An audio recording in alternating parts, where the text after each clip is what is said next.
Getting two questions from my buyers. Should I wait with buying until the election is done? And number two, will the prices go down? And actually, I just got these questions asked yesterday.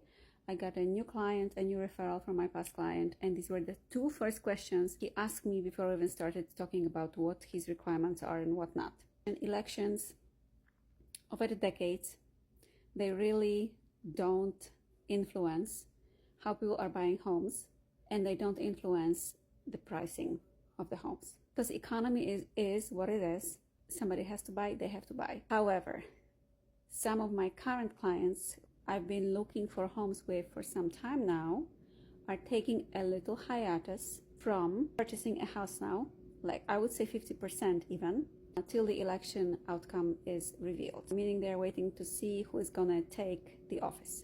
Because I think this election is particularly important in the eyes of the Americans, and some people are just waiting to see what happens. It's definitely not going to affect the pricing, especially here in New Jersey, especially in the areas that are so close to New York City, because most of my buyers are people from New York City who still have to commute to New York City, and they have to be within a reasonable distance to be able to commute conveniently.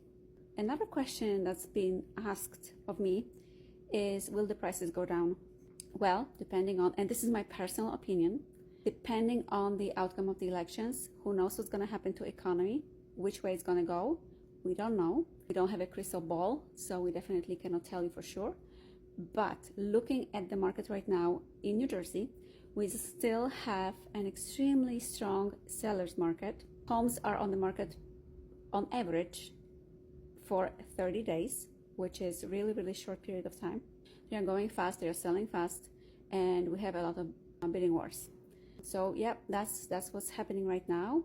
Some people are waiting for the election outcome. I get new buyers every single day. They are more concerned about the interest rates, more concerned about the economy in the long run, rather than about the election outcome. Also, what I want to say, which is very important, what people don't understand is the fact that over the last few years, especially since the pandemic started, some areas of New Jersey have seen a substantial increase in the home equity. So let's say somebody bought a house 10 years ago for $300,000 and they got a mortgage for $200,000. Right now, this house might be even worth $800,000, even close to $1 million, depending on the area they're in. So if they still, even if they didn't pay any kind of mortgage over the last 10 years, and they still have this mortgage of $200,000, even if they sell right now, they still have $800,000 in their pockets of cash. So foreclosures are not happening, my friends, because people sit on equity.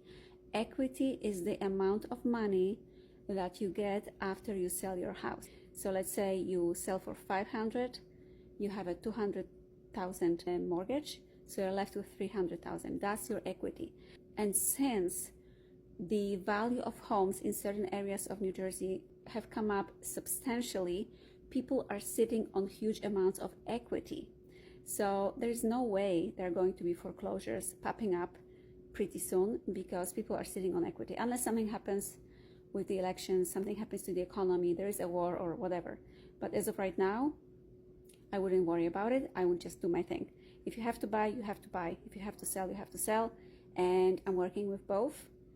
Of course, in New Jersey, homes are selling very fast, so it's better to be a seller than a buyer, but still, it's doable.